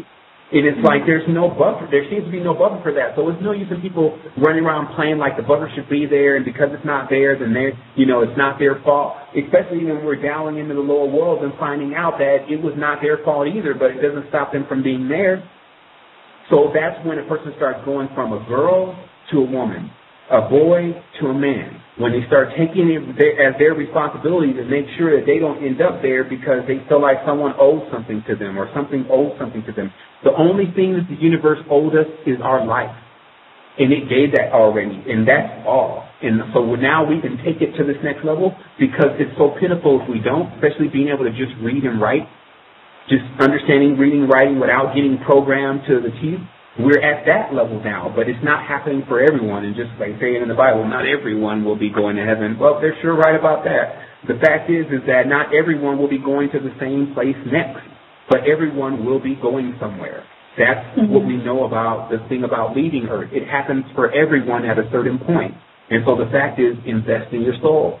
Like, know what's going to be harmful and do it now. Like, here's the perfect time because you got a chance to live a good life. You lived 10, 15 years of just wilding out and acting crazy. Great. You went and got the T-shirt. Now, get on your D's. Get in the gym. Get on your supplements. Get in your contortion class and whatever. Do it now because you only got a year and some change left and it won't delay. Like, you can already see it coming unhinged. It's coming unhinged just from people knowing about this stuff. It carries too much weight. Do you actually think that human beings can learn their original origins and still remain trapped in the net? Never. What's going to happen is that we will press against the net and start to expand the net until the net eventually broke. That's going to break the matrix. That's the fact. So what's also happening with our planet is it is almost like a woman's womb. We can either leave through the portals. And this needs to be understood that it's an ancient story about the fallen ones is that once that the angels mated with the children of men, indicating that the children or the daughters of men, which the women were already here before the Jehovah faction got here, but we won't get into that. Once they mated with those women, some of those women died bringing birth to those children because they burst forth from the stomach rather than going through the woman's portal. Understand, when we leave Earth, we need to, once we get big and powerful and spiritually strong and handle the situation, we will go through the portal out of here. We won't get so strong and so powerful that we'll break Earth because that's been already deemed not possible. We're not going to destroy the planet. And so this is the real deal thing. And I think a lot of people have all these triggers that they're superheroes and stuff like that, and they're just sitting back there on the couch acting like it's not even possible now. MK Ultra. Radiation, it'll take it from you every time. It takes away energy, strength, all the stuff that we need to actually be who we really are has been removed. So that's the only reason why that you're not that. No other reason. So you have people run around blaming themselves and blaming other people. The fact of the matter is that all you got to do is get in action. It doesn't matter what you were doing yesterday. Get in action. And I'm going to be starting this campaign. I know it sounds wild, but it's really about a person taking control of their financial situation through the little bit of credit they have left and taking that money and going and reestablishing themselves somewhere. I don't know why some of these people are saving their 750, 800 beacon scores, acting like that's because we keep my credit straight. No, this is what your credit is for. You better get out of there. That's what this is really about, is coming up with more creative ways to actually free up humanity because they got some weird plans, and I can really document them and detail them to you and show you how they keep making the move towards it, and it's already affecting certain people. So my thing is that not on my watch. The fact of the matter is people need to understand if you are a powerful being, and this is going out to you, you would never allow this to happen on your watch. It may happen when you were gone. It may happen before you got here, but it wouldn't be happening while you're here because you would never want that written down on your record. You sat there and watched Earth, your mother that fed you according to what was given to you as information and what you know to be true, suffer and die under the hands of some beings that you know were ignorant and came from a lower level, and you were acting like they were more stronger than you because they put you under some level of mind control.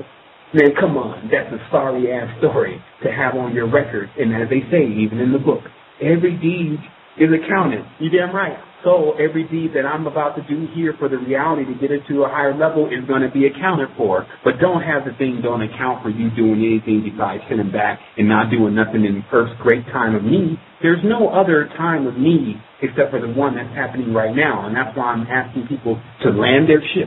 You cannot pick other people up. So many times when we're talking about raising consciousness, you can't raise consciousness in the sky. You have to lower your ship and let the people get on and then take them up to the sky. So now they got to see, well, what is the resistance going to do next? I'm coming out. Like, people have no clue. I haven't even came out. I did a couple videos so I can stop being accused of not doing videos and being the Illuminati. But the fact is that nobody has seen what is really going on in my life and what I have access to and what I'm doing. And that's all been saved for now because I'm 100% sure if I'd have done it too early, it would have been just another unappreciated thing. But I'm here as a live exhibition and a live example to show people that you can really be something different and powerful and not have to worry about something lowering your consciousness and attacking you at every single moment. Okay, so let's go into the next question. That's really good. What I'll do is I'll take this question because it's a health-related question, and I believe there is a caller on the line, so we'll be getting to a caller afterwards. So this question is about how to remember, how to recall your memory, especially when it comes to knowledge. How do we remember a book once we're done reading, or what is said on the radio show after listening? So to address this question is about pretty much a person at that point in your life. I would assess this person and ask them what exactly are they putting into their body that's preventing them from memory. And many of the times, like even before we get to food, I know that most people are very stressed. They have their whole entire lives full, and here you're already stressed from just being in this life and trying to keep up with whatever programming that you're involved in. And then on top of that, you start to awaken. And then you do more things now where you're staying up late all night, not getting your rest, and you're just trying to find out more and more of what's going on. So at some point, you got to pull back and take a break and be able to just rest. Let your body rest and let it absorb and digest all this information. Because just like me, I was very excited when I found out about all this information that I intuitively knew aligned with me. And I just wouldn't sleep because I would spend, all hours of the night just reading. So that's one thing I would say to a person, take some time to rest. Next, I would let them know, look at the food that you're eating. Is there chemicals in it? Is there additives? Are there additives, especially these things cross the blood-brain barrier. They can go straight into your brain.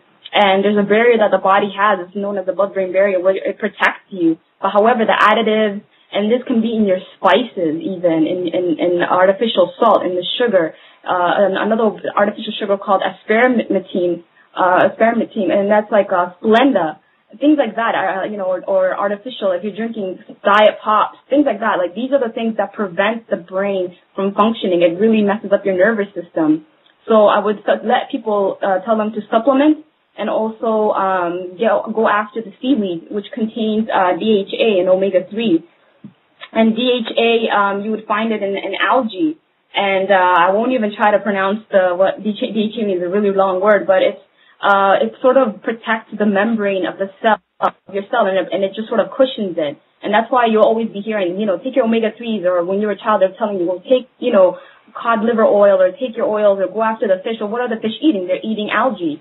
So, if you're vegan, vegetarian, those people, go after your seaweed. Eat that to, boost up your brain, and the omega-3s and flax seeds and things like that. And if you're, someone who is trying to transition, the best transition food, I would say, would be fish, at this point. And that's really good also and healthy for the brain. So, again, just rest, relax, and look into your diet, exercise, rest, sleep well. And these are the techniques you can use to be able to boost your memory, on the physical level. And obviously, always and always meditate. Take time to meditate and absorb and be centered and be present. So now I'm going to take a caller, and thank you so much for being patient. And the area code number being 916, and the last 4 digits being 1369. Shalom, Sevan. This is Kyle calling from Sacramento. Calling is Kyle. Go ahead. If you have your question, go ahead. Yes. The question is about Sevan spoke about ethereal, and I'm asking about the ether that surrounds us, as in our body, and it being activated. Okay. I have certain types of hits, like you spoke on the feet, okay, and to activate the feet in the hands, but I feel this type of sense all over, my body at certain times. Now, my question is... Sorry, I just have to get you really quickly to get to your question. Thank you. My question is there like a guidance through the cosmos, as in the knowing what applying to certain things, as in when you're in action and who's around you? I may not be understanding the question. I think is there a diving through the cosmos? I think he meant to say guidance. Is that what you mean, Kyle? Like your higher self, like a higher self? Yes, it's higher with the H, by the way. Yes, and it's a guidance. Okay. That's what a guidance. A guidance, yes. A guidance, okay. I look at a lot of things in regards to the kind of guidance that we're receiving, and I understand there's just several lines to guidance. Like there is a simple, basic, keeping you alive guidance that is in play by what we're calling the higher being. It's just to interrupt any moment that you would just terminate, especially if it was prematurely based on something that you did not even know was coming. And so, as you would see, just as you're talking about, like when you look at the lowest level of communication, then it being dancing, but it's also walking. So our walk and our pilgrimage is like, that's how most people really begin to start their big process. Because remember, generally you should start from the ground up with raising your consciousness, because doing it the other way can have all sorts of weird effects. And that is the difference between the systems of teaching. But most people start on some type of walking or pilgrimage when they get ready to get into higher states of consciousness, and then they're being guided by just that ley line or that work. It's like, I feel like I need to go here, I feel like I need to go there. And then that moves up to, I feel like I need to be with this person, and that's, of course, sacral. So there's this constant cycling of communication going on to us. But what's been happening is that, and I'm glad you brought this up, there become so many that want to talk. There become so many that want to have you interact with them that it becomes confusing, and it becomes to where nothing is fulfilling enough. And this is something very interesting to pay attention to, because if we don't learn the proper governors of what kind of energies to take in and when we've had enough, anytime you open up one gate of energy, there's going to be an abundance of that energy there, whether it's positive, whether it's negative, whatever. You just have to know how to open up the gate. But what happens is you also have to learn how to close the gate, because just too much of one will imbalance the whole person's everything. And so this really becomes our responsibility, and then the guidance is that that's available. So basically, eventually you will learn the lesson of having too much of it or not having enough of it, but the guidance is just to make it available. But now that we've stepped into these higher states of consciousness, we've gotten conscious to interact on intelligence, meaning that we can ask, can you help me? Versus if you notice with the plants and things like that, like they're on a system where they don't even really have to ask, they're just it. And that's what I was saying also with, how consciousness should not, if you understand how deep this level of whatever they've been pulling and perpetrating off on the planet is, it's like we shouldn't be trying to get conscious. We should already be conscious. So still understand that where exactly we are in the whole thing. And that's why I was like, okay, if it's doing so much to keep us not conscious because that's like our natural instinct, then that also gets us into how powerful we are. But the main thing is to not gloat so much over how much power we have, but that there seems to be something that was able to remove that power. And getting more familiar with what that exactly is, so that one, it's almost like they say becoming familiar with your enemy, but then most people don't even acknowledge the enemy, or some people teach that to even acknowledge an enemy is to create one. The fact of the matter is that I've already arrived in this segment of time, and there's integers here that exist outside of me. I'm not so egotistic to think that all of this here is mine.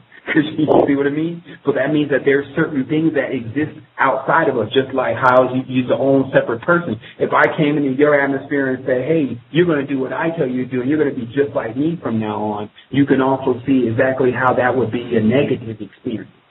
So the fact of the matter is that we're being trained now on a level where we can understand how to cycle through this guidance, rather than being in the forest and then we get led off by some fairy queen and we're like, yo, she can guide me.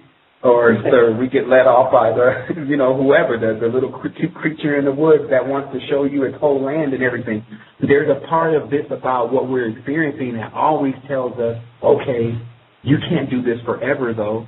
Like even in some of the highest blissful states that can be obtained in what they call it, the Atma.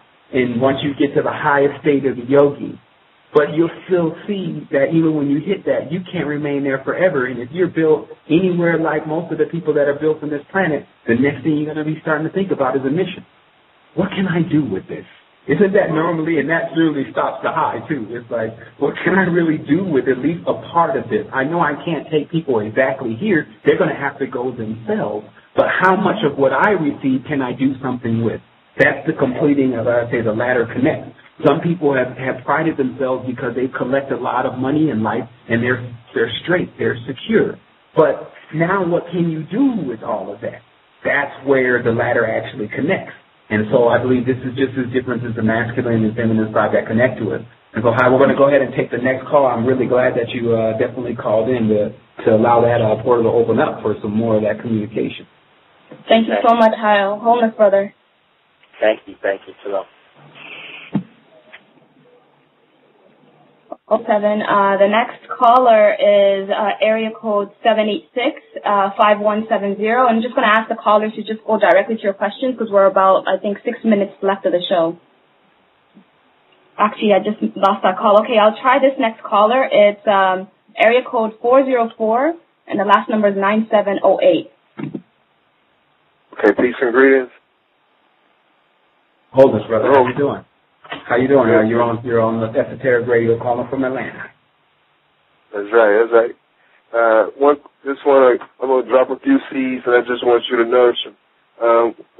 In the Bible, they talked about the giants and the men of renown, and just want you to expound on that and the difference, and how those giant seeds are in the earth, are at battle, per se, with the man and the seeds of renown. And I want to talk about also real quick about HARP, and do HARP control dreams? Are they trying to, I know they are, coming into like dreams and manipulating the minds of people, because I see a rise in Alzheimer's disease, especially out here in the South. It's a lot of people are like just losing their mind.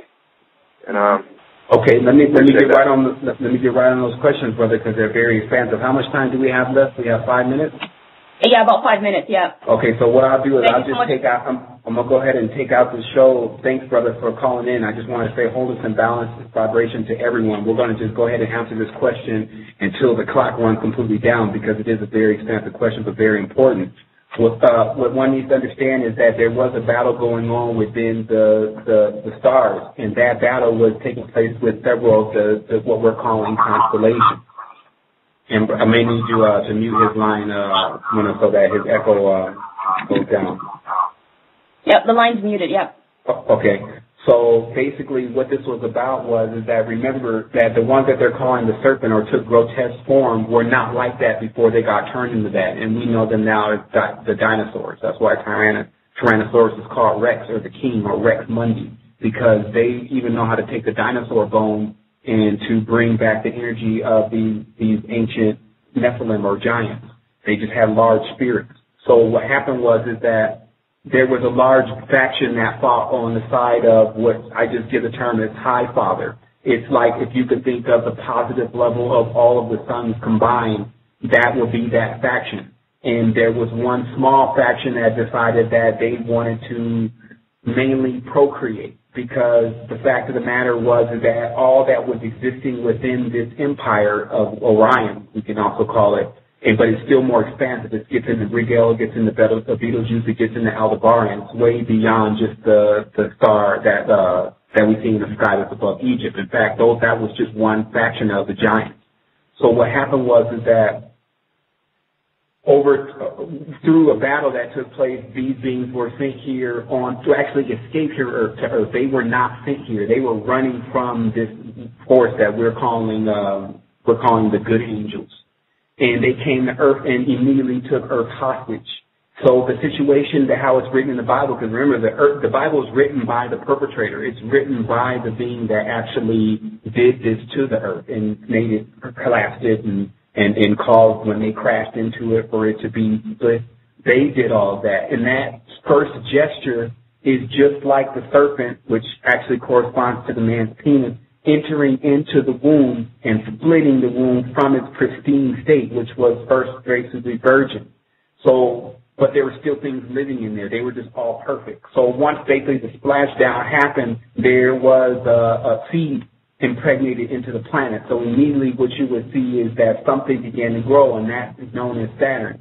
And it started to grow first in the sea. So the thing about Saturn's root is in the sea, because all the Earth was really covered with water, or like basically what we would call amniotic fluid. Totally different than the water we're drinking now, water at its best state. And so to keep going, just to kind of dip off that to make sure I answer the short question real quick about heart-controlling dreams and heart-controlling health, the fact of the matter is that the frequencies do definitely control much of of how we feel. Like if you look in the universal frequency book, you see there's a frequency that corresponds to every disease. And if you take a frequency meter and you run it around different places, you'll see that there's so many frequencies going in and out that those diseases are there in the frequency. But this is also about resistance. This is about building an immune system, not so much as having to run away from it. The military even makes people immune to anthrax and immune to different things by certain procedures. Mainly the procedure that we use is organic, which is building chi. Building chi creates a force field around the body and strengthens your own personal force field so that those things can't penetrate you, because there's still things that you can actually ingest and transmute. And that's what the Way of the Shaman book is talking about, which you should check out, because it really also explains how they're there. Like those lower vibratory frequency Nephilim are still on the lower dimension. And the main thing they say first when you come in contact with them is that we're the rulers of all of this.